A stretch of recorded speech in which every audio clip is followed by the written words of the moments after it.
ጋዜጣዊ መግለጺ ብዛዕባ በአሜሪካ ዝወፀ እገዳ መገሻታት ምምሕዳር አሜሪካ ብ31 ጥሪ 2020 ናብ ዘውፅኦ መግለጺ ንኤርትራ ኣብ ካልኣይ ምድብ ናይተን ንገለ ዜጋታተን ናብ ሕቡራት መንግስታት አሜሪካ ክነብሩ ዘፍቅድ ቪዛ መሃብ ዝተወንዘፈለን ሃገራት ገይሩ ኣስፊርዎ ኣሎ።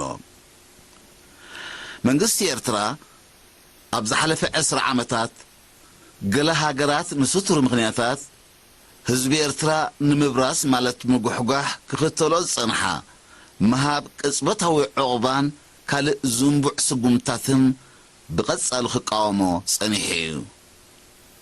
አንጻርቶም ተመሳሳሊ ፖሊሲታት ዝተኸተሉ ዝሓለፉ ምምሕዳራት አሜሪካውን ኣብ 2004-2009 ሕጋዊ አቤቱታ ኣቕሪቡ እዩ። እዚ ናይ ሕጂ መግለፂ እምበር ካብ ዝግምታት ዝነቐለ ኣይመስልን።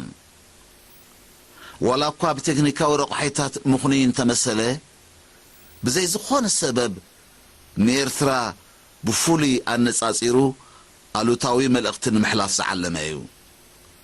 ስለ ዝኾነ መንግስቲ ኤርትራ እዚ ውሳነ እዚ እምብዛ ከም ዘርመሞ ይገልጽ። ምኽንያቱ ነቲ ምምሕዳር አሜሪካ ንዝሓለፈ ጌጋታት ንምእራም ዝኽተሎ ዘሎ ናይ ሃናጺ ጽምዶ እውጅ ፖሊሲኡ ስለ ዝጻረር። ሚኒስትሪ ዜና ኣስመራ 2 ለካቲት 2020